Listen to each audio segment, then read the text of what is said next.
You're listening to XVGM Radio.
Welcome to XVGM Radio, where the bits keep coming. I'm Niko. I'm Justin. And I'm Mike.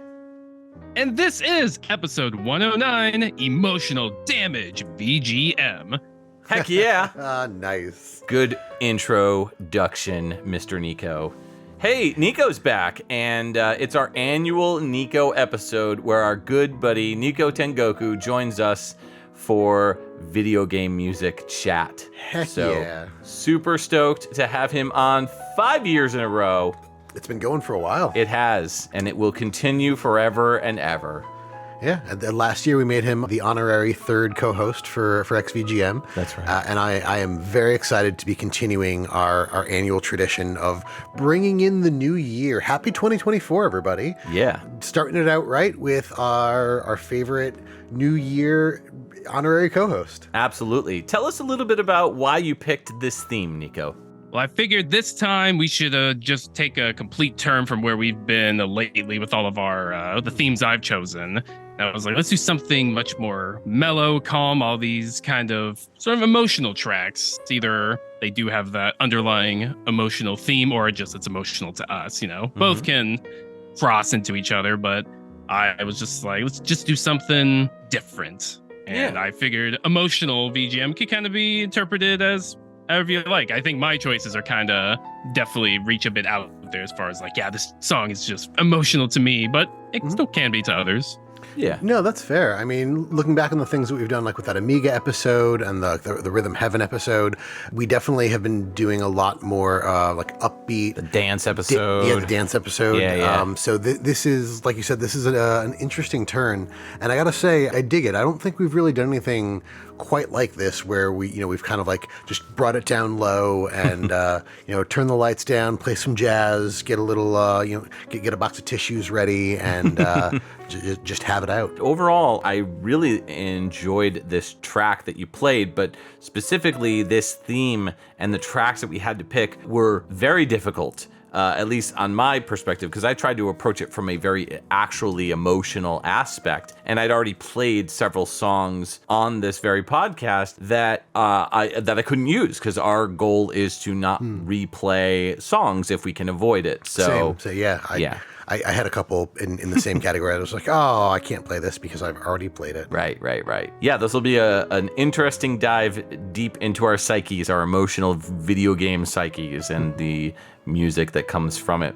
Tell me a little bit about this track specifically. What track did you pick? This track that started the episode was Chit Chat Over Coffee from Paper Mario The Origami King, released on the Nintendo Switch in 2020 by Yoshito Sekigawa. Now, this track plays in a little coffee bar section of the game that you just come across these randomly. Or, I mean, they're set in the game, but every so often on your journey, you find this little thing, and a Goomba or a Koopa, or I don't know if it's the same, like Koopas in each bar, but so you have a sit down and you talk about your existence, I guess, and the world of their world of Paper Mario. Of course, they get kind of, the writing of Paper Mario is always so like, it gets I guess meta or like introspective, where they talk about like, oh, we're all paper, and isn't things wacky here? But it's much more they talk about some, again, not philosophical, they don't get that deep, but it actually, I think it works. It makes you kind of think, and you sit back and you're like, yes,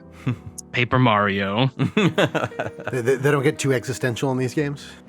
I played this, I think I finished it last year sometime, or maybe it was 21, but I feel like the writing definitely probably went there. Okay.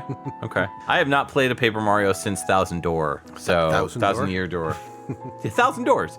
1,000 year door. This was refreshing to hear. I love this song, and I really it's such a chill, laid back, gentle piano. We did kind of touch on some of this music in our winter special that we did with Radio Sega. We played a couple tracks that were very similar to this kind of style music, very laid back, very chill. Oh, do you mean the live show that we did in December with Radio Sega's Winterfest that is available for free on our Patreon? If anybody can go and follow it and listen to it for free right now? That's right. Generic and overdone plug named Justin. Yeah. Oh, thanks. You can check that out. It's free on our Patreon, so it's just patreon.com/XVGM Radio. Anybody can check it out. We posted it last month, so yeah, it was a lot of fun. But we played stuff like this, here and there. Yeah, I haven't played many of the Paper Mario games. I played a little bit of the original, and I think a little bit of Thousand Year Door, and maybe about half of Super Paper Mario. That was the one on the Wii, right? Yes, Super Paper Mario. Yeah. So I never really got into any of the Mario RPG games after Super Mario RPG on the SNES, which I am now replaying on the Switch because I got it for Christmas. Nice. I was unaware that there was anything like this in the Paper Mario games, and I gotta say, I really dig this. It was very smooth, very, very nice piano jazz. I like that it was piano only. It kind of kept it in this really just mellow atmosphere. And it reminds me a bit of some of the music that I like by Vince Guaraldi. He did the soundtrack for Charlie Brown Christmas. And it's the same, I won't say it's the same thing, but it's a similar thing in that it is all like piano only. Occasionally there are some vocals, but yeah, just very smooth piano jazz, and I really, really like that in general. So you already had me as soon as I was like, oh yeah, piano only, smooth jazz, I'm in. Yeah, 100%. I figured this would be a good start to the episode with this kind of track. Just piano, and then we get into our tracks that have much more instrumentation going on, but just a piano is classic, I would say. And this whole game soundtrack impressed me. I would highly recommend it. It goes all over the place. They had a much higher budget, I feel, from Color Splash, which was the last one, which still a good soundtrack, but feels like they were working with limitations as far as a budget of instruments and such. One of the last. Or maybe that was their style they wanted for that last one, but this one, heavily approved.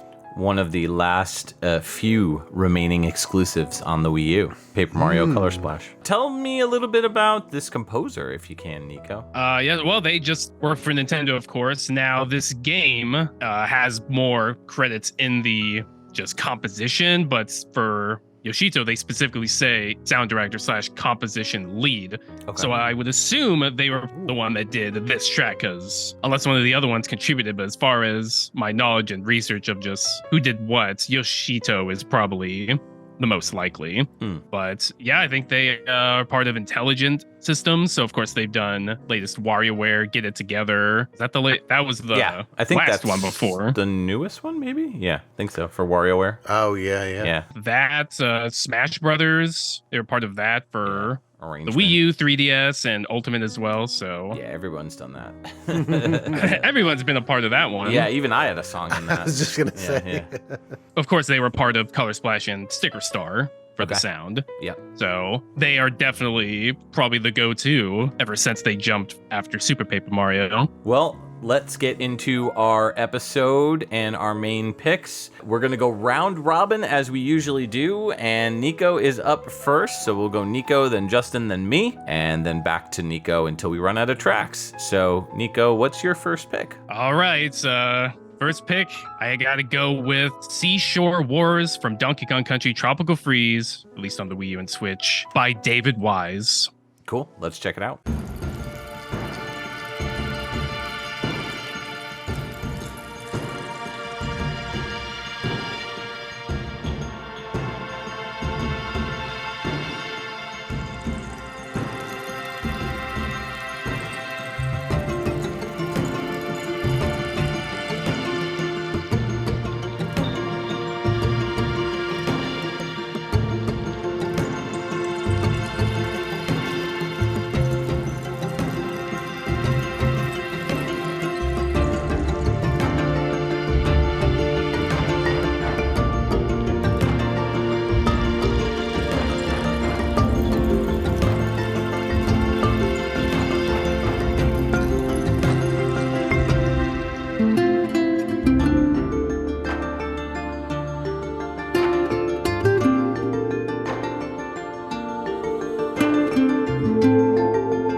Welcome back to XVGM Radio. You just heard Seashore Wars from Donkey Kong Country Tropical Freeze, originally released for the Wii U, later the Nintendo Switch.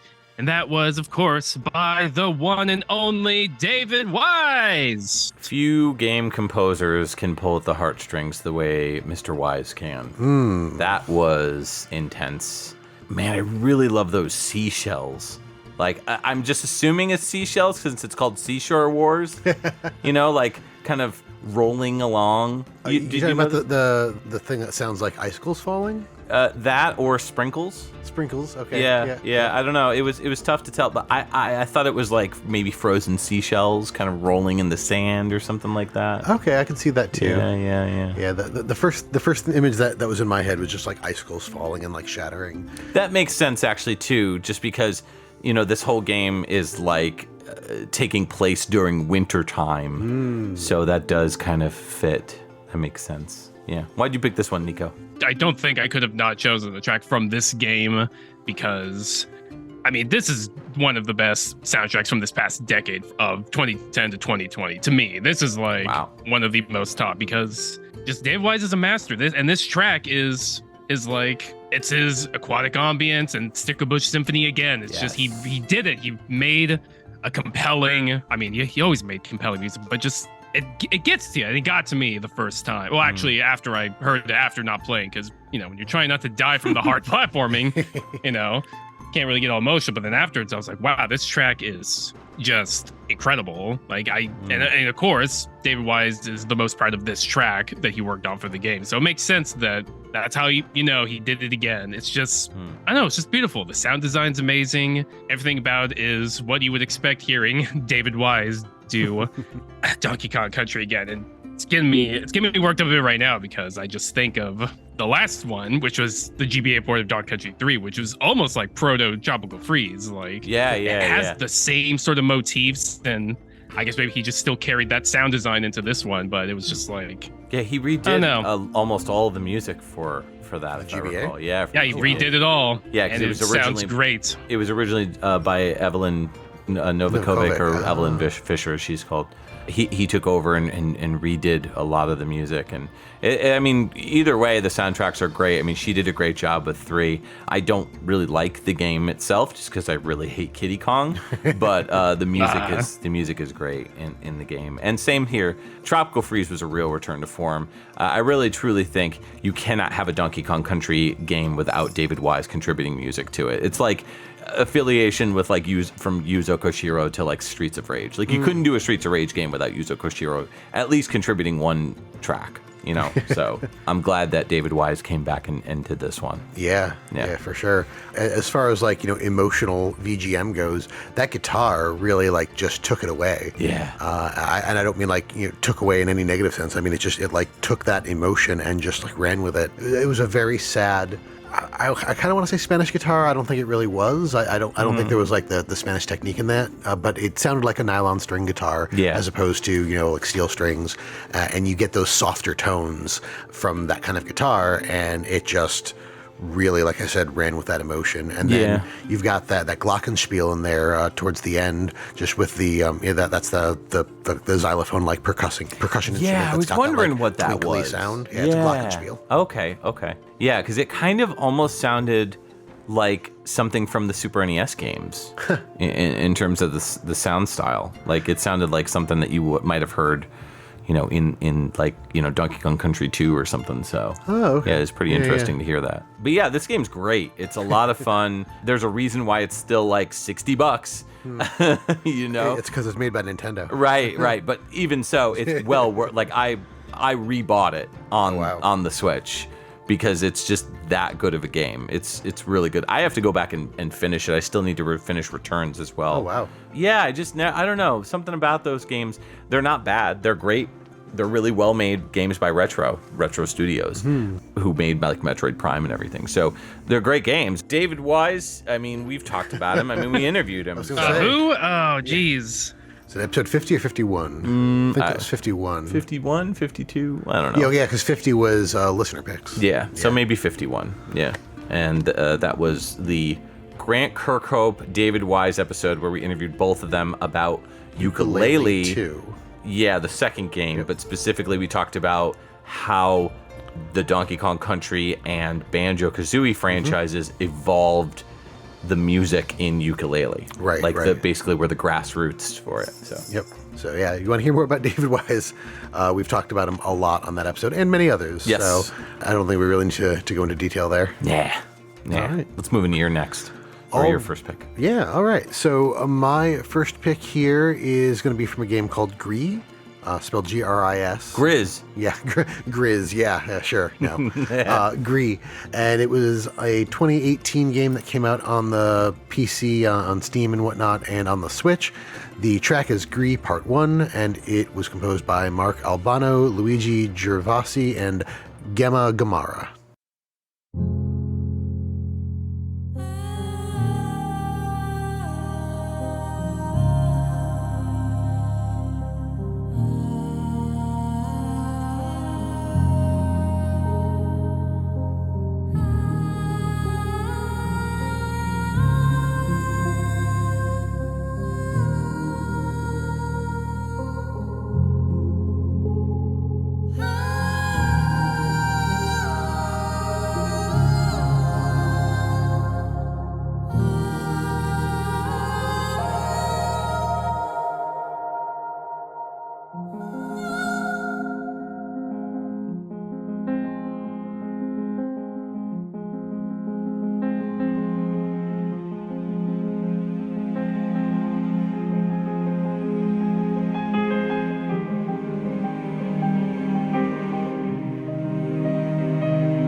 All right, that was Gris Part 1 from the game Gris that came out in 2018 on the PC and Switch.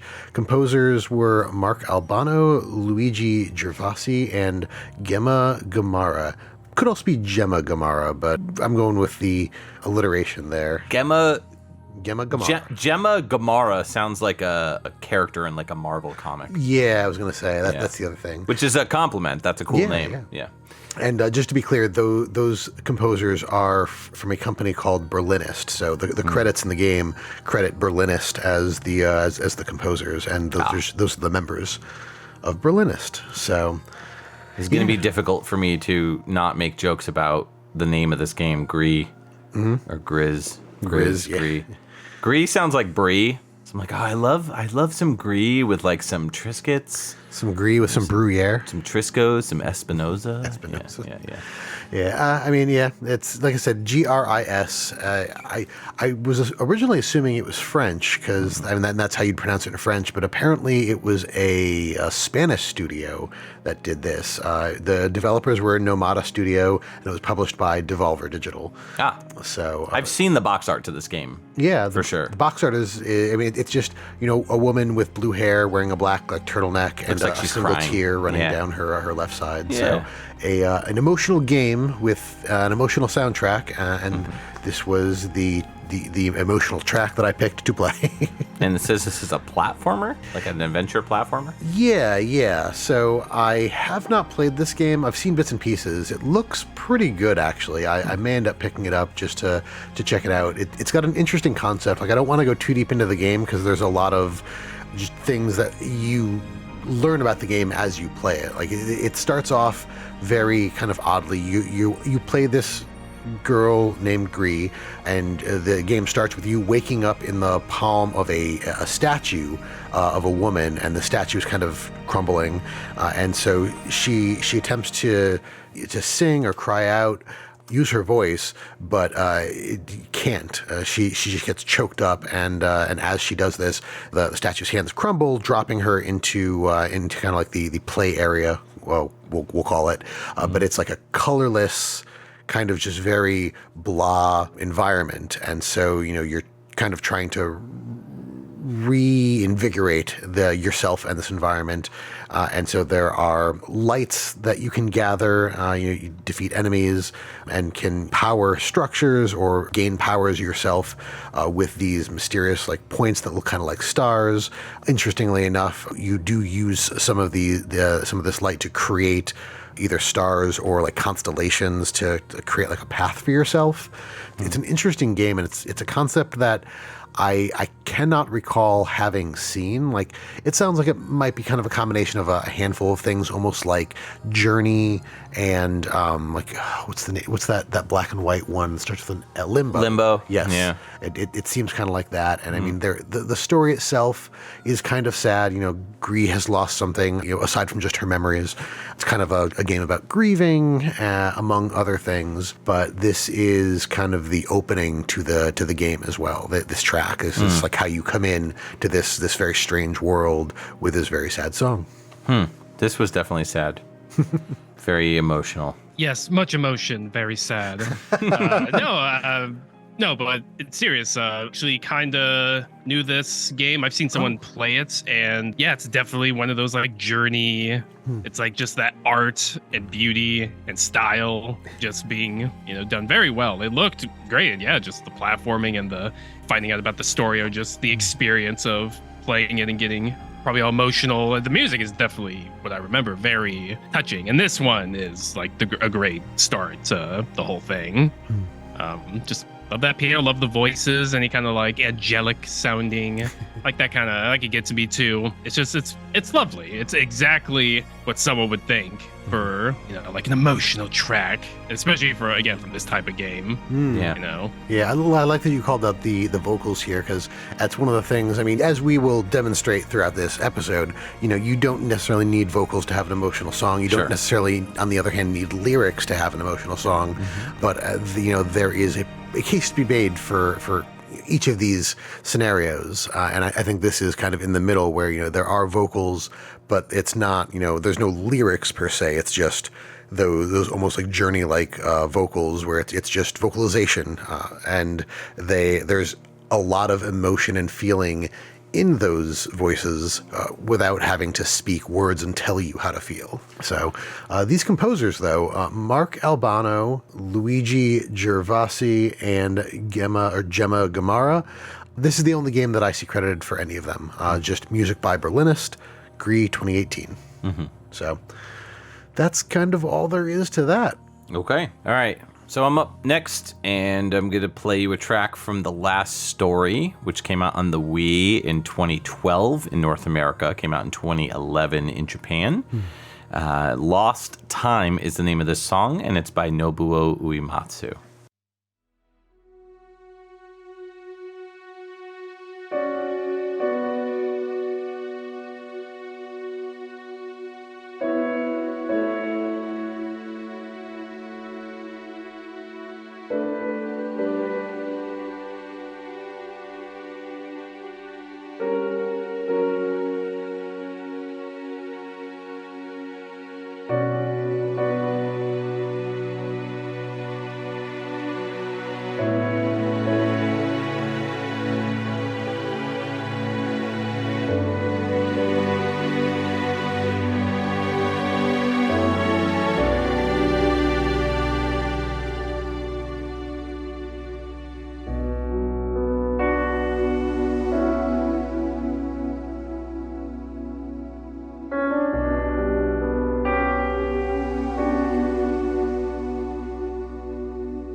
All right, thanks for joining us back on our episode 109, Emotional Damage VGM. That was the last story that came out on the Wii in 2012, and that track was called Lost Time, and it's by Nobuo Uematsu. What are your thoughts, gents? Let's go with Justin first. I was like, I don't want to. You're like, interrupt.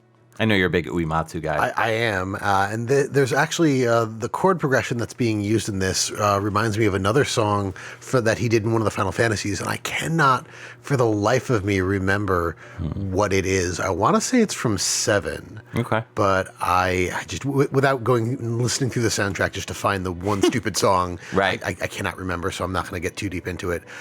But that being said, that song is a little bit faster. I think it's still an emotional track, but I feel like this takes what was there and really kind of digs deeper into, the emotion of it. It's the Chocobo theme, isn't it? No.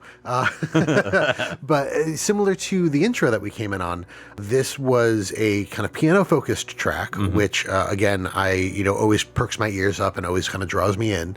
And then, partway through, the strings are there and they're kind of in the background, and then they swell and they overtake the piano for a little bit, and then it goes right back to the piano. But, I mean, both of these instruments are ones that, not that any instrument in particular has a, chokehold on the, emotional anything. I mean, you can have really emotional trumpet music or really emotional tuba music, but piano and strings tend to be what I think of with something that is slow and sad and emotional like this, because you can get so much out of a piano, you can get so much out of strings, and just the way that they are utilized tends to lean towards this kind of thing. So I really, really appreciated the usage, and then just kind of the back and forth between that piano and those the beautiful strings. Yeah.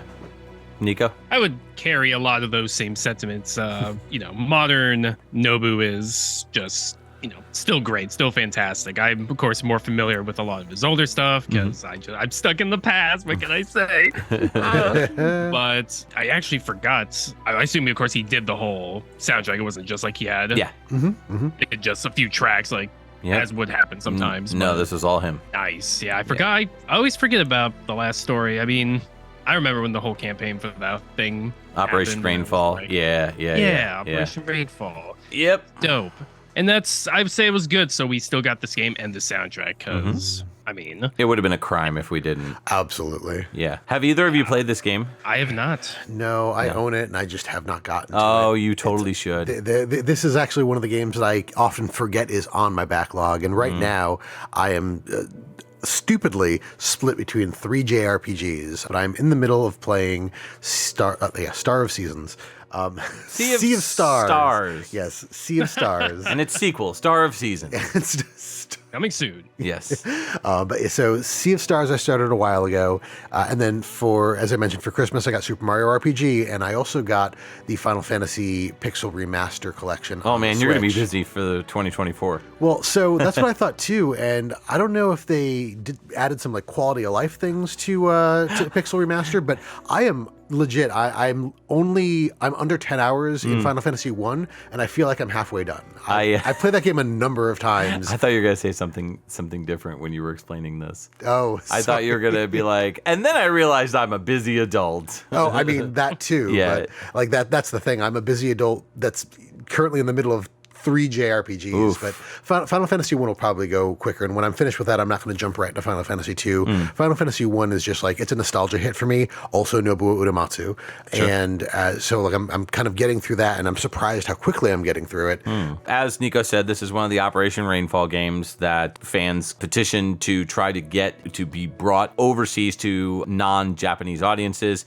There were 3 games: Xenoblade Chronicles, this game, and Pandora's Tower. Yep. Yes. So this one was published in North America by Xseed, and I'm so glad that they decided to bring it over. It's a lot of fun. I did a huge review on it back in, 2018 or something like that. Yeah, something like that.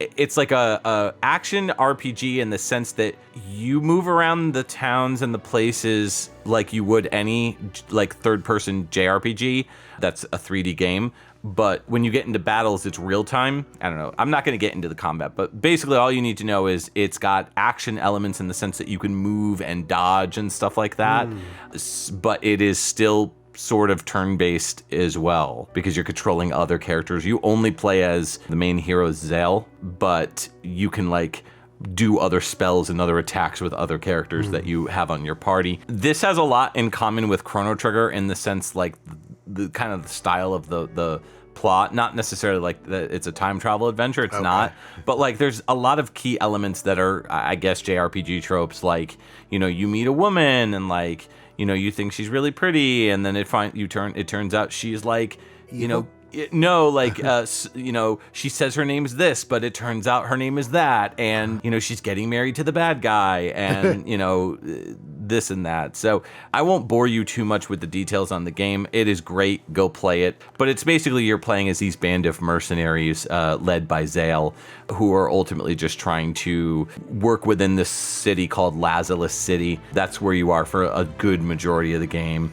And you're always returning to like the main like bar/inn that you kind of frequent to like rest up and talk to your party and everything. The parties are up to 6 characters. Oh wow. That's so it's a pretty big cast, but I will say that each character really gets emotionally explored throughout the game. I think there's like maybe 40 chapters because they break it down into chapters, almost like a storybook. Yeah. Most of the cutscenes are all in real time, so there's not a lot of CG cutscenes in it. This, in particular, this song plays during, more towards the end when there's 2 characters in your party. Serin, who's kind of like a loudmouth, sexy drunk.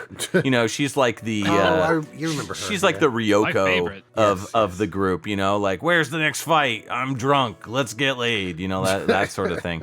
But she is heavily always like going tit for tat with this other character who's kind of a braggart named Lowell. And, you know, he's kind of like a pretty boy, British kind of braggart who's always, you know, kind of teasing her and you know, the two of them flirt, but they also fight like a married couple or like an old married couple. And it turns out that something happens, I won't give it away, but something happens to Lowell and Serin. This plays during that moment when Serin sees it. And it is just gut-wrenching when it happens because you're built up with these characters for almost 40 chapters or whatever it is, 45 or whatever. And then you get to this part and it's just like buckets, you know, like I definitely cried during this part. Like I have cried through very few games. This was one of them. Like it just, you really latch onto these characters. You get really emotionally invested. So when we were picking tracks for this episode, I was like, I got to include this because it's a great game, a great soundtrack. The song's awesome. And it really kind of brings me back to playing through this for the review. Nice. Yeah. Highly recommend to anybody who has a Wii or a Wii U to definitely check it out. It's a shame it never got ported to the Switch because it's great. Uematsu, we don't need to talk about. We've done him to death. And so we'll move on to Niko's second pick. Woo! Oh God! Excuse me. From all these emotional music. Oh, gosh. Emotional damage. Emotional music here for you. And yes, I got my next track, which is a good one, of course. And that you would picked be it. Of course it's good. Of course it's good because I picked it. Yeah. But yes, what I got for you coming up is the unused theme from James Bond Jr. on the NES by the one and only Neil Baldwin.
You're listening to XVGM Radio. Hey, welcome back. You just heard the unused theme from James Bond Jr. on the NES by Neil Baldwin. I cannot think of James Bond Jr. without hearing the little jingle at the end of the cartoon from the 90s. Yes, James Bond Jr. Yeah. Yeah. So this was really good. I mean, it's Neil Baldwin, so I kind of knew what I was getting into when you said you were playing a Neil Baldwin track. You've got the pretty atypical NES arpeggios from like Western devs that are pretty prominent.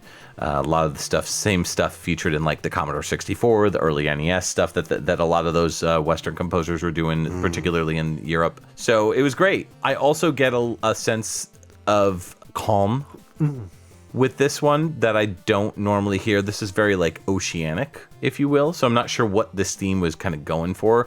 If they threw in like some 8-bit kind of waves crashing, like whoosh. Yeah, some like white noise. Yeah, that really would have brought it home for me. But it was a great track. Yeah, I agree. This felt a little bit more upbeat than some of the other ones, but I mean, upbeat doesn't necessarily mean that it's not emotional. It went kind of in a different direction. I got a lot of the sadness in just the melody, a little bit of a minor key here and there, and like some of the syncopation in the melody kind of helped to drive some of that. Like I feel like if it had been definitely if it had been more staccato, it would not have worked properly. If it hadn't been quite as syncopated, I feel like it would have been a little bit more robotic and wouldn't have gotten the same level of emotion that you got in what Neil made here. Tell me about this game. Is the game any good? Depends. I mean, do you like European design games? Because, that's always two-sided coin for people. That is a very broad, open-ended, do you like something that may or may not be good? Because it's really a roll of the dice on the NES. Yeah, I think when I say that, I specifically mean difficulty, because it is a tough game. Sure. It's one of those where you have to beat it twice to get the real ending, even though it's not that different or whatever. You just get the proper, you actually beat it, because we need you to rent this game longer. Right, exactly. That's why you have to beat it twice. But no, just to me, a decent side-scroller. The rest of the tracks are used are awesome. It's one of those things where the songs fit, of course, in the game, but if you listen to them outside, they work on their own, and they're just, because to me, it's just, European composers just had that touch to the songs can be awesome when you're playing the game and listening to them, but you can listen to them outside and they're still jamming and such. And this one, to me, this is a pure sad song to me, just because, there's many other tracks on the NES I could probably name that are doing a similar vibe, especially when games started trying to do cutscenes and they have those emotional moments still, or they're trying to hit those beats. But for this track, for being an unused, probably when you actually beat the game, maybe it was meant to play then, but I don't know, they didn't have time to cut stuff like that. Probably happened a lot in game design back then, where they just cut a track because they either couldn't fit it, no time, I don't know. But interestingly, as most people that are familiar with this track or Neil Baldwin, this song was actually used for the ranking, or I guess ending, you beat the game theme in Ferrari Grand Prix Challenge that Neil Baldwin did. So the same song? Yep. Nice. And he reused it for this one because it was the same deal. They were tied developing Ferrari Grand Prix, and he was just all like, I have this track I didn't use for this one game. I'll just throw it. You guys can use it for this. There you go. Nice. Interestingly, this theme and the one used in Ferrari are slightly different. The triangle and noise, or when Neil does that, when you dip the triangle channel, you use the noise channel to simulate sort of like a hit. It's like a beat. Yeah. Or a drum hit. It's slightly different between both versions. And yes, because I listened to both this theme with just the triangle and noise channel on. And it was just slightly, I could tell. I'm not crazy. It's true. Unique themes in that respect. Okay. But no, as far as the same melody and all that, yeah, it's just great. I love it. Cool. It hits me emotionally. To me, in NES music, if that does that, it's like, wow, you're doing really good. Because once you're not using samples or anything, like in the 16-bit era and such, it's like I feel like it's much harder to get that out of just 5 simple sound channels, or 4 that used here. Yeah, I can agree with that. It's definitely, and developers back then were more focused on just providing decent melodies than trying to really tug at the heartstrings. There's definitely some great NES related tracks, Master System tracks, especially the Master System, that really tug on the heartstrings. But I would say largely most of the music that we're featuring here is Super Nintendo up as far as that generation. Yeah, Yeah. a lot more Red Book audio than anything else here. Right. Neil Baldwin, I can't remember if we've talked about him before, maybe once or twice, but fill us in. What's he mostly done? Most well known for being a part of Eurocom. All the games there for the NES, of course. What's the most well known? What would be the most well known? I guess they're all actually kind of underrated. The Did he do Magician? Magician, his first NES, which is also one of his best. There's some great. I actually was close to choosing a emotional track from that one because that soundtrack does things to me too. Because I'm just like, wow, this atmosphere, just the sound design, he did so good there. Yeah. I love that. Probably the Jungle Book NES version, Lethal Weapon NES, of course. Those soundtracks. We might have played a track off that. I think we played a track off the Game Boy, the Game Boy Lethal Weapon. Yes. Yeah. I think he might have done the soundtrack on that too. Maybe. Because the sound chips are similar enough. No, nice. Cool. Oh yeah, just anything with Eurocom. If you look up that company, he was still doing a lot of music up into the 2000s, and then of course transitioned into like audio design or production and all that. Yeah, looks like a classic staple. Last credit as far as like not being part of a specific team or production team looks like Hydro Thunder. Okay. Yeah. Well, it looks like we are getting a phone call, and it's the Patreon hotline, so that means we're getting a patron request. Oh, interesting. All right. Well, if you need, you want to send that on over. XVGM Radio, who is this, and what can we play for you? Hey guys, it's Cam Werme. Could you please play Demise of the Ritual from Shadow of the Colossus for me? Ooh. Yeah. Good pick. Good game. Yeah, I think we can do that. Sure. Yeah, absolutely. Anything for our buddy Cam. This is Shadow of the Colossus, the PlayStation 2 game, which was later ported to like the PS3, PS4. The original came out in 2005, and this is Demise of the Ritual, and it's by Ko Otani.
right, that was Cam Werme's pick from Shadow of the Colossus, the 2005 PS2 game.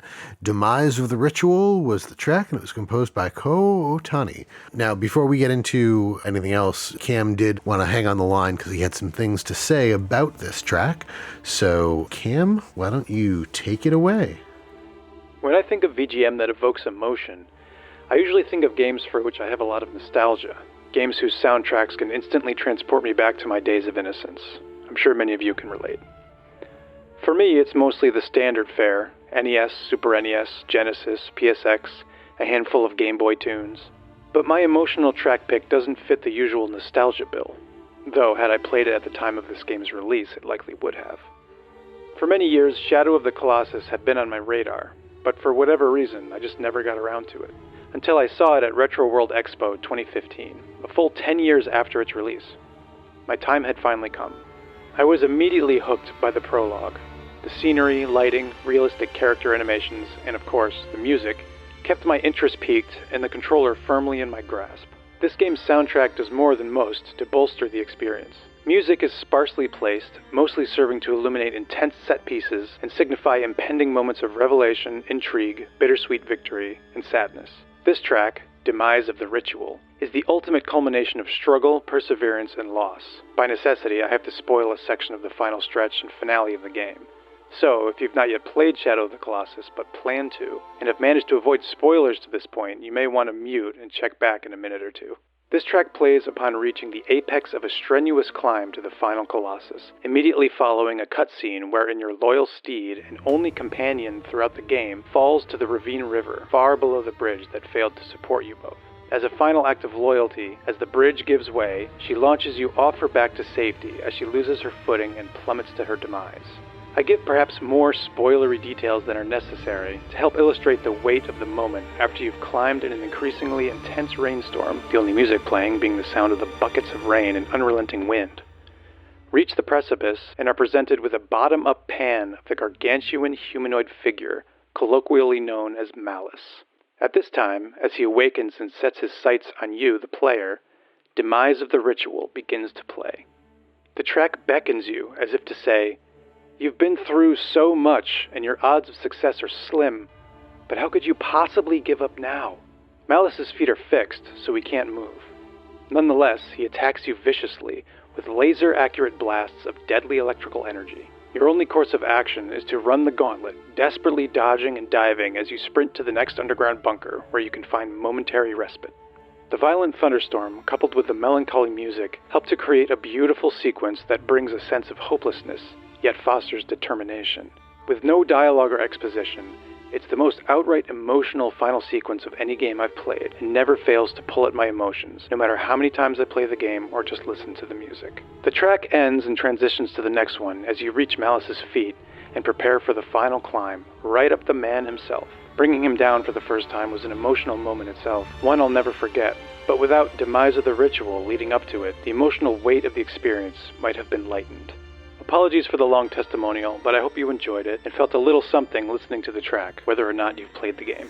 Well, thank you, Cam. Well said. Man, Yeah. Cam is just a wealth of well-written expertise in games that he is truly passionate about. Very well spoken. I thought you reminded me where this plays, the whole thing with the horse. I remember, when I got there, and every time even just watching this game, anytime anybody gets to this point, it's always just like, it's always a gut punch. Niko, what are your thoughts on this one? It's definitely great. It got that mood down. I do like the main, like when you're first fighting the Colossus and it's like, no, no, no, no. Like that's pretty, it's pretty good. Very epic. Yeah. But definitely, as Cam was saying, helps with the game that you grew up with or just love very much. There's always that like connection with the music, especially where it gets you emotional. I could definitely cry many waterfalls to many games I grew up with, but also ones that I just found out about recently. There's a whole spectrum. Yeah. And I definitely love it though. I'm glad Cam had such a well-written thesis about this track. Yeah, the game, yeah, his definitely. experience. It's great. It sounded like a thesis, but in a way, it was also a bit poetic too. So I liked his write-up on that. That was great. Thank you, Cam. Agreed. This composer, Ko Otani, started off with Philoselma in 1995 on the PS1, Sky Odyssey in 2000, so he went 5 years without composing for games, as far as I know. And then Shadow of the Colossus, another 5 years in 2005. And it seems like he really just only composes stuff every 5 years. He moved on to Sengoku Basara Samurai Heroes in 2010. And then 2 years later, Hakuoki Warriors of the Shinsengumi. in 2012 for the PSP. So, kind of broke his process there. Followed it up with he's credited for the re-release on the Shadow of Colossus on the PS4. And then 428 Shibuya Scramble is his latest game, which came out in the same year, 2018, for the PS4. He's credited for piano on that one. Yeah. And that was about 5 years ago, so maybe in the next year or so he'll do something else because he's about due for it. Right. So we're waiting, Ko Otani. Seriously. Do it up. What do you got for your next pick? All right, for my next pick is another game that I found to be fairly emotional throughout. This is Ori and the Blind Forest. This came out on the PC, on Steam, and on Xbox One in 2015.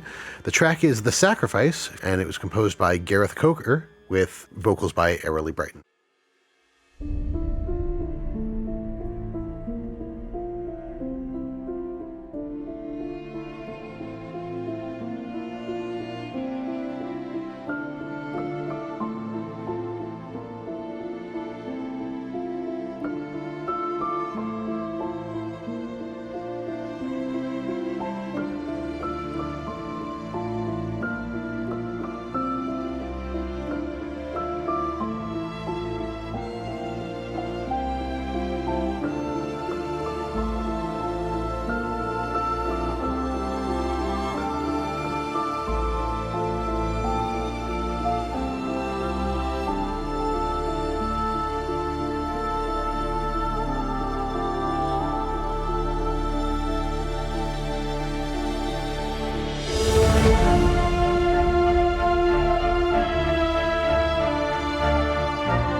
Welcome back. That was The Sacrifice featuring Airily Brighton from Ori and the Blind Forest, the 2015 game that came out on PC and Xbox One, composed by Gareth Coker. Kind of sounded like something from a Spielberg movie. Okay. Yeah. I suppose. Yeah, something very like mysterious but also whimsical. Well, there's got to be a word for that, like whimsistery. Mimsy. Whimsisterous. Yeah. So, I mean, I feel like the song on its own has a lot of emotion, but to those unfamiliar with the game, I'm not sure. There's a lot that I connect with that game. The sequel also, Ori and the Will of the Wisps, has a lot of really good, really emotional music. I didn't pick anything from that because I haven't finished it yet. And I mean, obviously I've picked tracks from games I've never even played, but when I'm invested in a game like that, I want to finish it before I start throwing things at listeners.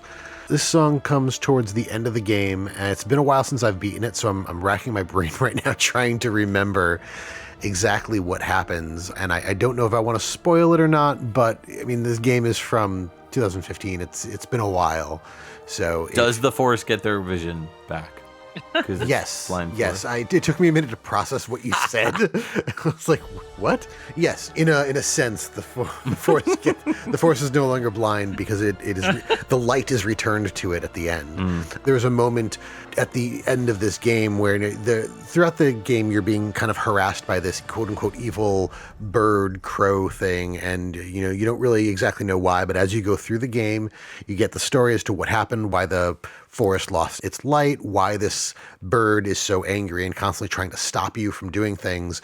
And it's because it's protecting a clutch of eggs, all of which, except for one, you find out. But when you get to them, you basically find out like these eggs are basically dead. Like this crow is trying to protect something that it's already lost. Oh, that's so sad. And it's extremely sad. Wow. So the reason this track is called The Sacrifice is because Ori learns that in order to kind of fix things, he's going to have to sacrifice himself.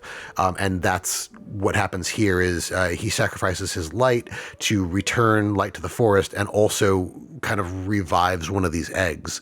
So at the end, you defeat this bird, and then save the forest, and then you, as kind of like penance, you take this egg that is now suddenly has life in it, and care for it so that it hatches. It's a very touching and very sad moment. I mean, like you were saying earlier, you don't cry a whole lot in games. This was a moment that really got to me when I got to it, because the entire game is just, what's going on, what's happening, and then you actually find out what's happening. You're like, this is messed up. Yeah. And this is really sad. And you get to this ending, and it's just like, oh man, you just ripped my heart out of my chest. Right in the feels. But Niko, have you played this game? Are you familiar with this at all? I've not played it, but I have seen it, and I have heard most of the soundtrack because of it's one of my friend's favorite games of all time. So I have seen a good bit of it, and I'm not much the ending, but I mean, obviously, like you just said, and the name of the title, it's of the track itself, kind of gave away like what was happening. But it definitely, if I was playing this and invested in just, I would probably get very emotional, very teared up at what was happening, which that definitely is. That's a good feeling to have, because it's nice when you can have some attachment to your games that you're playing. I mean, not all of them are going to be they're not going to be winners in that department, but when they can, it's great. Even though I could say I cried when I beat Rhythm Heaven, but that's just because the game is so good that it brings me tears. Yeah, it's all different, but I liked it. Yeah. Gareth Coker, a composer on this, started out with the original score for In Momentum in 2011 on Windows, and has a good handful of credits, including obviously Ori and the Blind Forest and Ori and the Will of the Wisps, which came out in 2020. Ark Survival Evolved in 2015, they did composition on. More recently, Mario and Rabbids Spark of Hope in 2022, they were a music composer. And in 2023, they were the composer and orchestrator for The Mage Seeker, a League of Legends story. And that's 2023 on Windows. Airly Brighton did solo vocals on Minecraft PlayStation 4 Edition in 2014. That's her first credit. Ori and the Blind Forest, Ori and the Will of the Wisps in 2020. Also did Eagle Flight in 2016, Arise in 2019, and their most recent credit is vocals in Deathloop in 2021 on Windows. Cool. All right. Mike, what is your second track? Yeah, so we're going to roll into an old school classic, Ninja Gaiden 2, The Dark Sword of Chaos. This came out in 1990 on the NES, and this track is called Unlimited Moment, and it's by Ryuichi Nitta and Mayuko Okamura.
Imagine a world where the saddest songs play.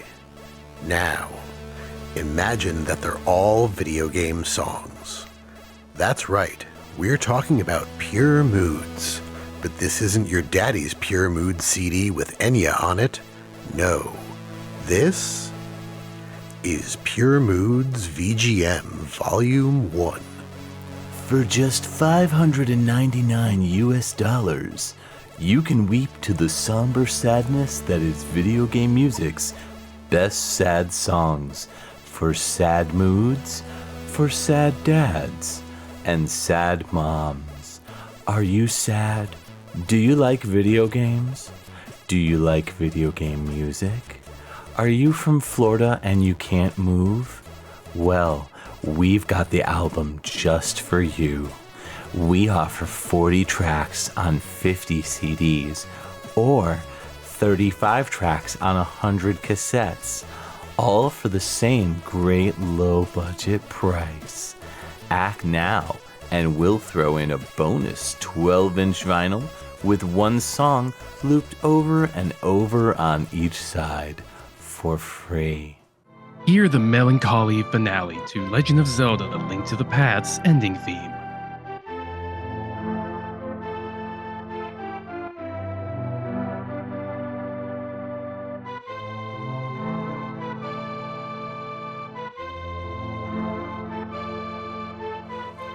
Or, how about a weeping, wilting, heart-wrangling embrace of Chrono Trigger's Too Far Away Times, composed by Yasunori Mitsuda.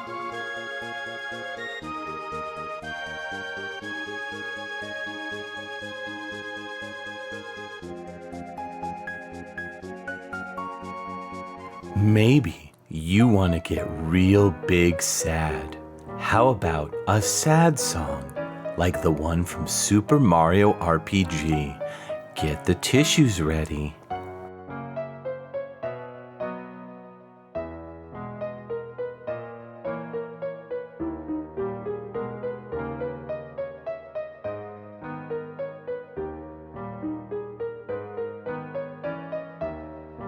And to really go out on a sadness binge, end it all with Sega Rally Championships Game Over Yeah. Game over, yeah!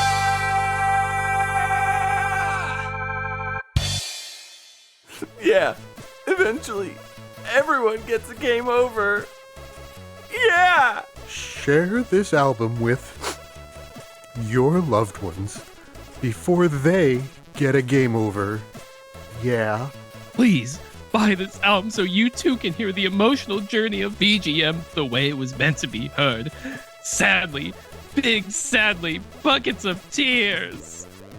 Call 1-800-PURE-MOO today and send a check, money order, or Wii Shop gift points today. Void in Utah and Florida. All right, welcome back to XVGM Radio. That was Ninja Gaiden 2: The Dark Sword of Chaos, the NES classic that came out in 1990. That was by Ryuichi Nitta and Mayuko Okamura. That track was called Unlimited Moment. It plays in stage 5-1 in addition to stage 7-1. It could also sometimes play in the final level because the final level, every time you die in it, it loops a different song. It's like, I think what happened was they ran out of music probably because there are so many awesome cutscenes in the game that they were like, all right, well, we don't have a track. What do you want to do? And they're like, I don't know, let's just loop a couple different tracks from the main game. I know listening to this, people are probably saying, well, it doesn't sound that emotional, and it's a very upbeat song, which it is, 100%. That's exactly what I was going to say. The sustain on the notes from that lead synth, that sort of thing, that really got to me as a kid. And I don't know why. It just really felt like a very emotional song to me. Thinking back to the plot of the game and everything that you've been through in this title, you're once again playing as Ryu Hayabusa, and this is directly after the first game in the franchise in the NES trilogy. There's this bad guy named Ashtar who is essentially, he learns that Jackie O has been defeated, And so he's like, all right, well, we're going to try to open up the Gate of Darkness. And there's this other character named Robert T. Sturgeon who looks a lot like Tom Cruise. And so he's kind of sent by the special intelligence of the U.S. military to try to track down Ryu and give him a heads up like, hey, this is what's going on with Ashtar. In the meantime, FBI agent, or maybe former FBI agent, Irene Liu, has been kidnapped. And so Ryu has to go to the Tower of Laja to save her. And once he does, there's all these different elements of the story that are showcased. Ryu gets blasted with this sword that it's almost like a laser blast sort of thing. Is it the Dark Sword of Chaos? I believe so, yeah. But essentially, there's a lot of crazy stuff that goes on. Like Irene gets attacked and then re-kidnapped. And like it's moment after moment in this game, and it's this uphill battle and climb. And one of the most memorable moments of the game, shortly before this level takes place, I think this happens in the level before it, you reach this massive castle, and there's this scene where the camera pans up and it kind of sits on Ryu looking out in the distance. Oh, yeah, you have... I have a painting of it by my buddy Square Painter. And that painting, also that moment in the game, is very emotional. And I've always seen it as kind of like a thing that is out of reach or out of grasp that you're trying to... Whatever it is, it's a metaphor, so to speak. So... Sorry if the song you're listening to and you're like, I don't get it, man. Like, it seems like you just wanted to play a Ninja Gaiden track, but no, this definitely had a lot of emotional nostalgia for me. No, that's fair. And I mean, that's kind of the topic that we're on. It's just, emotional music, regardless of anything else, what's emotional VGM to you. So I get that. And you mentioned that sustain, and I did pick up on that. And there's some parts in there where, they go into a minor key as well. So yeah. I didn't think it was completely inappropriate. I did think it was, a bit more upbeat than I was expecting. Yeah. But I mean, so was one of the other tracks that we played, the James Bond Jr. track. Right. And that, again, it doesn't disqualify it in any way, shape, or form. So yeah. What are your thoughts, Niko? Oh, I definitely have similar vibes to you with this. Of course, knowing so much about NES music and listening to this soundtrack many times, I do get it. Especially with, the moment in Ninja Gaiden. I mean, each game has that moment, of course, of either the emotional just point in the story. It's like, oh, things are getting intense. Yeah. 2 probably did the best. I mean, I definitely love both 1 and 3 for when they have those moments, but 2 does it really great. To me, those notes when they hit that kind of higher tone, it almost sounds, it's like a cry. It's like, you got this, Ryu, come on. Yeah. As far as the composers go, Mayuko Okamura doesn't have many credits. Started off with 1989's Tecmo Night in the arcade, Tecmo World Wrestling in the same year, Bad News Baseball in the same year, and then Ninja Gaiden 2, The Dark Sword of Chaos, and that was it. They're credited as Mayu. Ryuichi Nitta has definitely a longer history with Tecmo and just video games in general. Ninja Gaiden on the NES was their first credit, and then later on the arcade game. They also worked on this game, Tecmo World Cup Soccer. I mean, a lot of the NES Tecmo games, they kind of disappeared after the late 90s when they were doing music for Poppin' Music and Beatmania and stuff like that. So it looks like they jumped ship to Konami. They worked on the Dracula X Chronicles for Castlevania, the PSP version. Their last game that they're credited for, Star Ocean: The Last Hope, the PS4 port of this same game that came out in 2010. This one came out in 2017, which was a re-release of the game. So nice. Yeah. So now we're going to move into Niko's final pick. Rounding the bend, last 3 tracks here. Niko, what do we got? Oh boy. All right. Yes. Let me bring you to my final track this evening. This is the city center or town theme from Sleepwalker, the Amiga CD32 version from 1993 by Barry Leach. Heck yeah.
Welcome back. You just heard the amazing City Center Town theme from Sleepwalker on the Amiga CD32 by Barry Leach. Oh, man. Did it. Oh, man. We did it. Congrats. You heard that. Man, that guitar kind of came out of nowhere, hit me, did a gut punch on me. I thought that was great. This whole thing kind of sounded like a mix between MIDI and like Redbook audio, though. Like the drums sounded programmed. You know what I mean? Like the cymbals sounded like Redbook audio. I don't know. It was weird. But I really liked this one. It was very chill, but also very energetic as well. Just felt like a breeze, like a fresh breeze, you know? Like I would imagine that this is what Hammock from KVGM Audio breathes when he breathes. He just breathes like This track. whatever this song produces in terms of like breath. This is what he just exudes. I have to say, like, I really enjoyed, again, we have that kind of sad nylon string guitar to start off, and then it transitions into a rock guitar, which I thought was going to be weird, but man, it worked so well. Yeah. And then at the end, we go right back into that sad acoustic guitar. The feeling that I got from this is driving late at night with a lot on your mind. Like, I kind of had not quite a cyberpunk cityscape in my head for this. Oh, I could see that now that you mention it. Yeah, but like it could work, but it feels like, you know, driving through like a big city with a lot of skyscrapers like Tokyo or New York City in like the 80s on a rainy night, just like everything's on your mind. Like, where am I going? What's going on? What am I going to do? So like I definitely got the emotion out of this. No. I don't know if I got the right emotion, but that's where it brought me. Now that you mention it, and this is going to sound really silly, but now since the game is called Sleepwalker, all I can think of is a guy who's asleep at the wheel. Oh no. But like he's not hitting anything. It's like more of a comical sort of thing. So he's just driving around avoiding everybody, but he's completely asleep and this music is playing. Niko, why did you pick this one? Well, as usual, I always have the last track be my like, yes, this is what we've been building up to. That's why I think you end with the bang, and this just hit me on all the levels. This is just, of course, it's an arc. It's like a 5-story arc of just this track from the beginning, middle, and end. And this is definitely more so emotional because it's just so it's so awesome. And think about everything, you know. This is a track from an Amiga CD32 game, the Sleepwalker game. You know, this is that era where if you wanted to make just an awesome theme for your game, you can. That's what Barry Leach pretty much did here, I feel. He was just like, you know, I've been well-versed composing for these Amiga games. Let me do something for this CD add-on with Redbook audio and such. Yeah. It just busted out all of what he probably was able to utilize, which, of course, he was, I think at this time, at Ocean, and was around Dean Evans and Keith Timmon, which I feel like that guitar was inspired from what Dean had probably been using, because he's very well known for that guitar on the Super Nintendo. Oh, yeah, World, of course. That's Right, a good right. point. Yeah. The map theme. It feels very similar. Not the same, obviously, because his tone, Dean's, is different, that guitar, but here, probably because it's Redbook and high quality, but also Barry used a Roland Sound canvas to source all the instruments and such. So there's that as far as what he used, and it's just great. I love the build up. I love how like the bass gets all kind of nice in the middle before that like stark restart of like that piano, and then bringing the guitar back again. But that second time it hits, it gets me. I was getting all emotional because I just love that sound. That's that reach your soul kind of tone. Yeah. Blues. It's a very bluesy guitar track as far as like the stuff that they were doing with the guitar the first time, you know, first go around. So very bluesy. This game, though, is like you're trying to stop some kid from sleepwalking into like something. It looks like an action platformer where it looks like a dog trying to stop a boy from killing himself, I guess, while he's sleepwalking. From sleepwalking off the city. Yeah. That's pretty interesting. Yeah. Very much. Well, obviously, this game became Eek the Cat on Super Nintendo, so that same gameplay, which Barry was also involved in for 2 tracks. Yep. Now it all makes sense. Yeah. Oh, yeah. Cool. Very nice. And Barry Leach, we did a whole episode with him, episode 82, so I don't think we need to dive into Barry's history. If you like what you heard here and you want to hear more Barry Leach and you have not heard episode 82, go give that a listen. We dive into a lot of Barry's history, and he's a fantastic composer. Yeah. And he was a fantastic guest. Yeah, it was really great talking to him. So I highly recommend, if you like this, go check out the Barry Leach episode 82. Mm-hmm.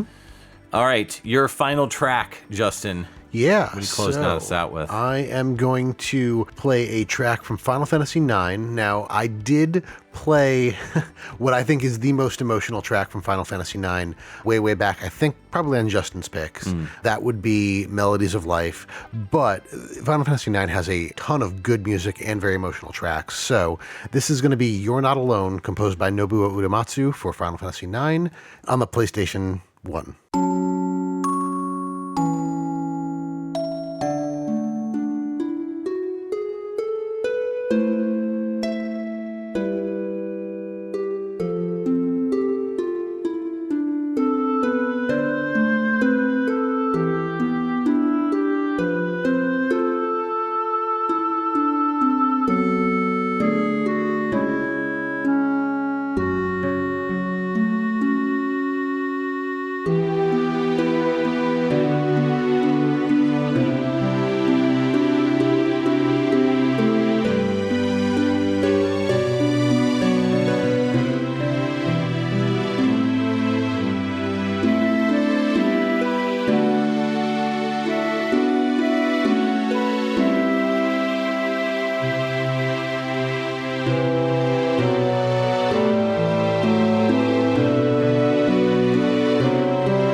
Okay, that was my last pick for this emotional VGM episode. That was You're Not Alone from Final Fantasy IX, the game that came out on the PlayStation in 2000 and was composed by Nobuo Uematsu. Yeah, I like this one. I will say it sounds a lot like other Nobuo Uematsu tracks, which is not a bad thing. No. But it definitely has a almost music box kind of vibe to it. I could see this playing through a music box. Yeah, that toy piano at the end there definitely has that quality. Yeah, and it's used a lot in his tracks. Yep, and just the harp that is kind of the focus of the track. Easy enough to emulate with a music box, so I can see where you're coming from. Yeah. Niko, thoughts? Oh, yeah, I like this. Definitely the moment I heard the instruments of this track, I was like, yeah, that's classic Nobu. This is like the cutoff of like what I know around what he did. A good theme. I love it. It's just nice and short and sweet. Sometimes it's nice to just have that breathes in a song. It's like, here you go. Here's some emotional music. I'm Nobu. Enjoy. I'm sure it hits well in the story, of course. I mean, if you're invested in the Final Fantasy games, all the music's gonna do something for you, because when Nobu's got you around his finger, he'll take you all over. Yep, that is my situation. Nobuo and me have a very special relationship. He doesn't know I exist, and I worship the ground he walks on. Right. So. Yeah, he's got you wrapped around his little finger. Yes, yeah, absolutely. Mm-hmm. So I had mentioned, Melodies of Life is kind of one of the ending themes. It's the, like Eyes on Me or Julia from Final Fantasy VIII, Aerith's theme from Final Fantasy VII, although that is a recurring theme. Similarly with Julia, Eyes on Me in 8, and Melodies of Life in 9. Yeah. Recurring motif throughout the game. This is a separate emotional scene that takes place kind of towards the middle end of the game. There is, a revelation that happens for the main character, Zidane, that kind of just like breaks his mind and sends him into a deep depression. But unlike in Final Fantasy VII or even like Final Fantasy VI, where the characters like disappear for a while because of, something crazy that happened, this is kind of a short scene. It makes it a little bit awkward in certain ways, just because, it's this thing that happens. It's a very emotionally impactful on the main character, and then is resolved kind of quickly. I think that it's meant to take place over a longer period of time, but for the story's sake, they kind of move it along. But so he learns about his creation, about like, why he exists, and it just kind of devastates him. And this scene is, him interacting with the other characters in the party, and they're all trying to like help him, and he just keeps pushing them away and like getting mean and just like, I'm alone and there's nothing that can be done for me. And then the female lead, Garnet, kind of comes in towards the end and kind of reminds him what it is they're fighting for, what it is they're doing, and what's at stake here, and like pulls him out of this dark place.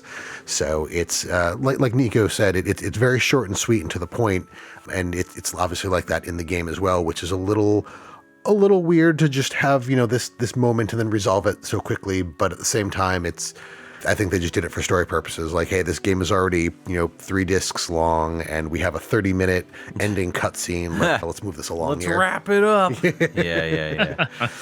But yeah, no, it was. I remember when I played through, it was a pretty powerful scene because teenage angst, all that stuff, and this is very much a like an angsty situation, and then is resolved by the power of love, as often happens. Yes. Yeah. Again, we talked about not talking about Nobuo earlier in the episode. We talked about not talking about him. Because we've talked about him to death, so Right. we'll not get into Nobu yet again. But, everything he's done has been a hit in my book. If you take all of our episodes and put them in a roulette and roll the dice, there's a good chance that you will find an episode that features Uematsu. Correct. Yeah. Cool. All right, let's wrap this thing up. Speaking of wrapping it up. Yeah. Let's wrap up with another emotional track. This is my final pick. It's from Xenoblade Chronicles Definitive Edition on the Switch. This also came out on the Wii. I'm not sure if this track was like redone, because a lot of the music was redone for the game. Yeah. Some of it was not, and I believe this track was not redone, but don't quote me on that. This came out in 2020 for the Definitive Edition. Reminiscence is the name of the track. It's by Yoko Shimomura, Manami Kiyota, Yasunori Mitsuda, Tomori Kudo, and Kenji Hiramatsu.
Hey there, you are back, and grab those tissues because that was Xenoblade Chronicles Definitive Edition, the Switch port of the Wii game that came out in 2020.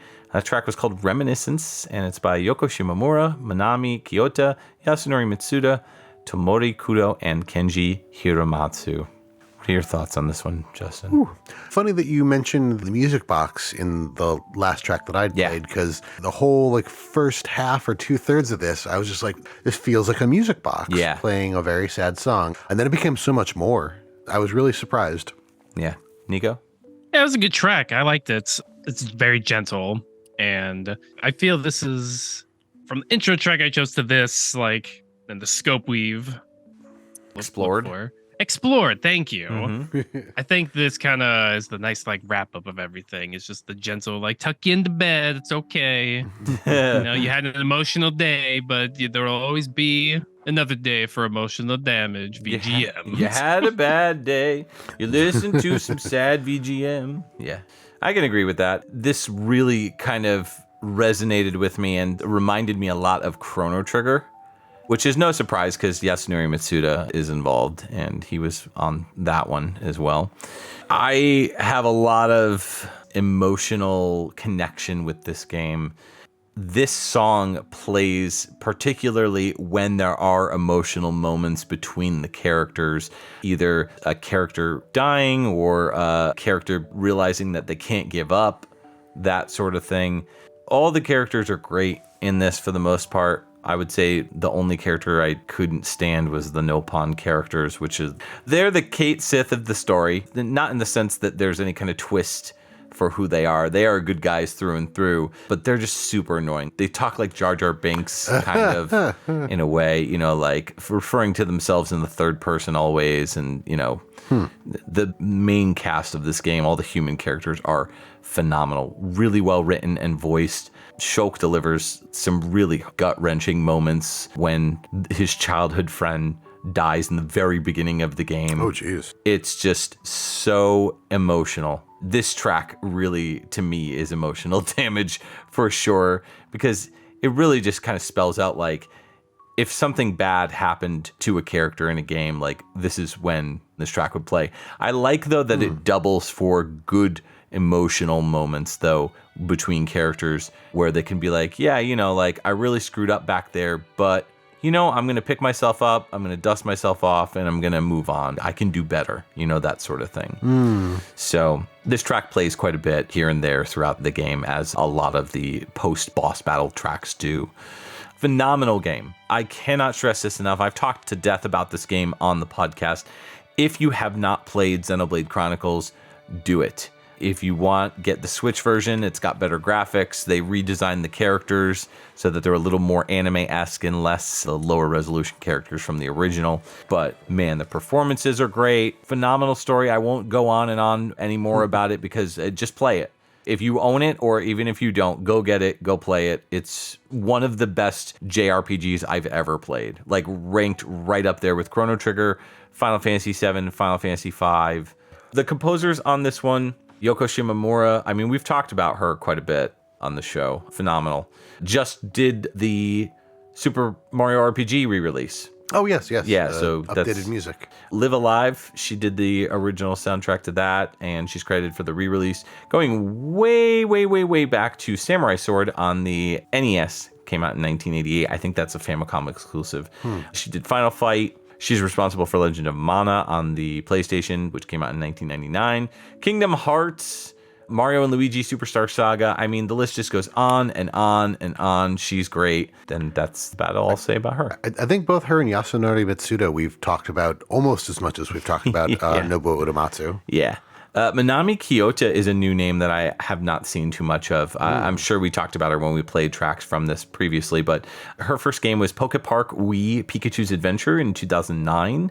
And then she followed up with this. She's credited as a vocalist, so most likely she's on most of the games that she's listed under Xenoblade Chronicles 2, Xenoblade Chronicles 3, and Super Smash Bros. For Wii U. She did arrangement on that. So she's got some credits for music, but a lot of her credits are vocals. So I'm thinking she was one of the vocalists on this. Yasunori Mitsuda, again, we've spoken at length about very recently with the Sea of Stars contribution. So go listen to the past few episodes. We've talked quite a bit about Sea of Stars, and he's featured on that. So Tomori Kudo is the second to last composer on this. Robot Ponkotsu Star version, his first credit on the Game Boy Color in 98. And Fantasy Life in 2014 for the 3DS. And then they worked on Xenoblade Chronicles 2 and the Definitive Edition, which is this game, and Chronicles 3, which is their latest game. Then Kenji Hiramatsu started off with Bomberman 64, The Second Attack, in 99 on the N64. They worked on PES 2008, Pro Evolution Soccer in 2007. And then they've pretty much just been doing Xenoblade Chronicles stuff since then. So, yeah, pretty cool. Nice. Yeah.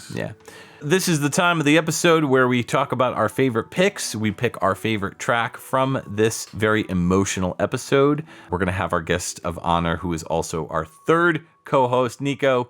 Tell us what your favorite pick was. All right. Oh, gosh, it's a tough one, especially for this theme that I chose for the episode. It's very much inclined to feel like, oh, I picked my own song for this one because, of course, it means the most to me. I'd probably go with the Sleepwalker track that I ended with because I actually discovered that one more recent. That's Obviously, listened to NES music for a long time. James Bond Jr. is that's the oldest as far as how long I've known that one. Then Tropical Freeze when that debuted. Then the Paper Mario one, but the Sleepwalker Mega CD32 track, very newer, but it hits me right in my soul.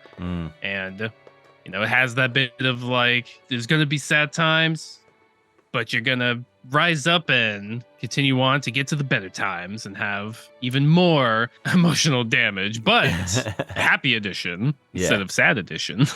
Sure. Fair. Justin? Yeah, I actually kind of have to agree. As soon as I heard that Sleepwalker track, I was like, I think this is my pick of the episode, and I still feel that. I will say a close runner-up, Mike, is your Last Story track, The Lost Time. That was really, really good. Yeah, this is tough. Man, I really liked all of our tracks this time. Everything was great that we all picked, so just phenomenal job, everybody. I'm going to go with my Xenoblade track. Emotionally, that really hit me pretty hard. Even just listening to it now, I got a little choked up. But I really was impressed with that Paper Mario track, Origami King, the Chit Chat Over Coffee, and that was great. And man, that pick that you did, the Ori and the Blind Forest, I got to say, I think the story of the birds really kind of made the track that much better for me. And really, that was my third. Fair. Sure. Because that was oh my God, so gut-wrenching. So we, I guess, wanted to do this, not just because Niko picked the theme, but I'm really glad we did this one because let's say you get out of work and you've had a hard day and maybe you just need something to comfort you. Maybe you're having a tough time in life and, video game music podcasts brings you out of a funk. I've received comments over the years on both XVGM and Pixel Tunes where people were like, you made my day. You say, you saved me that day. Or I was in a bad place and listening to the music that you guys put on the show, really kind of brought me out of it. So in a weird way, hopefully this kind of channels that same energy. And, whoever's listening to this, just know that you can do it. And even if times are rough, hopefully listening to this maybe, makes you feel a little better. So yeah. It's a beautiful sentiment. And really, there's a double meaning. Obviously, for the theme I chose, obviously way different, but this year has been the most crushing for me. And I think it was most fitting that I chose the theme of music that you probably listen to recover. I definitely, every day there's a flow of all right, I'll still listen to my uppity jams or the stuff that could still has high energy, but I'll have to come to these tracks. I have a plethora of them, many more. This was probably of the many, that or Dances with Niko's. I had such a long list to choose from. It was so hard, and I was just but I am very proud of these choices. Even when I still try, I'm I shouldn't try and pick a David Wise track. I've done that, or Neil Baldwin, and I think I did Barry Leach even on one. So it's it's so hard. I know. But at the same time, I think that just proves how good these composers are, that they can still make the jams that you just are this got the good energy. It's just a fun track to listen to. But then there's stuff that hits you emotionally and makes you think and reminisce about your past, your life, the games you grew up with, childhood stuff, or recent stuff. For sure. Really, I'm quite proud of this. Yeah. For sure. The choices. Well said. Love it all. Y'all Yeah. did great. We did it. We did the thing. Yeah. Niko, thanks so much for being on the show. As always, we hope that 2024 will bring you much more good fortune and you could turn it around. It's going to be Niko's year. Tell us Yes. Tell us a little bit about what you got going on, if anything at all, and share the wealth of the world of Niko. Really? I've just been trying to keep up with my YouTube with 8-bit stereo. That's always the constant same project I'm trying to do. It's slowed down, sadly, but hey, maybe this next year, let's do a little better. You know, That's right. Bust a little bit more out there, get some of that more higher quality, newer, better sound of the 8-bit soundtracks, the NES soundtracks. Mm-hmm. Nice high quality. Are you still streaming as well? No, it's been on Hiatus. hiatus for a while, even though I do want to return because I was Yeah. doing a series to rank every NES game. Oh, So wow. I want to return to that. That's exciting. Cool. Yes. We will, of course, promote the YouTube down below. So look in the description if you want to access Niko's work. He does some great stuff, kind of highlighting and showcasing NES music in his 8-bit stereo format. Slightly redesigned more lately to kind of fix some of the tracks that you had earlier on, right? Yeah, a lot of that echo and reverb, very heavy, and overall there wasn't as much quality of life checking with the tracks. Like I now separate the sound channels and make sure they sound as great as they can. Mm-hmm. Which is why probably uploads take a little bit longer because of that Sure, process. But I would rather the quality over the quantity. Yeah. That's fair. That's fair. Absolutely. All right. And what were your favorite tracks for this episode? Let us know in the comments on any of our social medias. So, we'd like to take a moment to thank our Patreon patrons, without whom this show's continued improvement would be impossible. They are Cam Werme, Jordan and Anson Davis, Rage Cage, Kung Fu Carlito of the Heroes 3 podcast, Scott McElhone, Chris Myers, Brad Austin, Chris Murray, Llama Adam, Marcus Stewart, Nick Davis, and Ryan McPherson. If you would like to become a patron, you can sign up at patreon.com/XVGM Radio. There you can see the different tiers as well. Just $1 gets you a thank you and access to our monthly live shows. You can visit our website, xvgmradio.com, where you can listen to all the episodes and learn more about your hosts, as well as any of our guests or composers that we've had on the show. If you'd like to reach out to us, you can always email us at xvgmradio@gmail.com. If you like what you've heard, please consider giving us a review on iTunes. You can join our Facebook group and chat with other VGM lovers at www.facebook.com/groups/XVGM Radio, where we talk about everything from current game news to sharing awesome VGM tracks or just talking about the podcast itself. You can also find us on Twitter and Instagram. Our handle on both those sites is at XVGM Radio. If you don't have any other social media or just want to try something unique, check us out on our Discord group chat. Links in the show notes. All right, so Justin, in 1 month, we're coming back in February, and you can check our social medias for all the other things that we've got going on. We'll keep it shorter than usual with our XVGM After Dark. We'll be having one of those. You can also check out the one for this month as well, because I believe it'll have already been out. Same thing with our live show. We'll be back with a live show in February. But Justin, what are we doing for episode 110? So episode 110, we are going to be getting a very interesting person to interview. We're going to be talking musical therapy with Norihiko Hibino. Yeah, we're going to be talking to him about his Jazz Resort Volume 2, which is courtesy of Scarlet Moon Records, so you can check out that. We'll be playing some music from that, but we'll also be diving into his compositions, stuff like Metal Gear Solid, Ghost Babel, stuff like Zone of Enders, Bayonetta. You know, he's been the composer for both Konami as well as Platinum Games.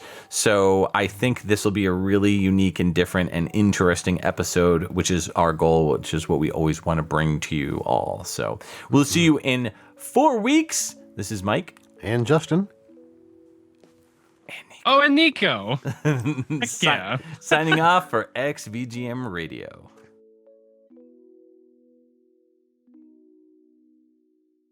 And to really go out on a sadness binge, end it all with Sega Red. I feel like there should be a pause after end it all. Do it. Okay. And to really go out on a sadness binge, end it all with Sega Rally. Sorry. God damn it, Mike. Sorry. No, that was really good. I like it. And even if times are rough, hopefully listening to this maybe, makes you feel a little better. So, Yeah, because you've had a bad day. You're taking one down. You sing a sad song just to turn it around, Mike. Right. Thank you. Fuel. Right? Isn't that Fuel? Daniel Powder. Daniel Powder? Mm-hmm. Who is Daniel Powder? Mm. Is that the main character from the movie Powder? Because I could totally picture a bald, pale dude singing that song. You had a bad day. And then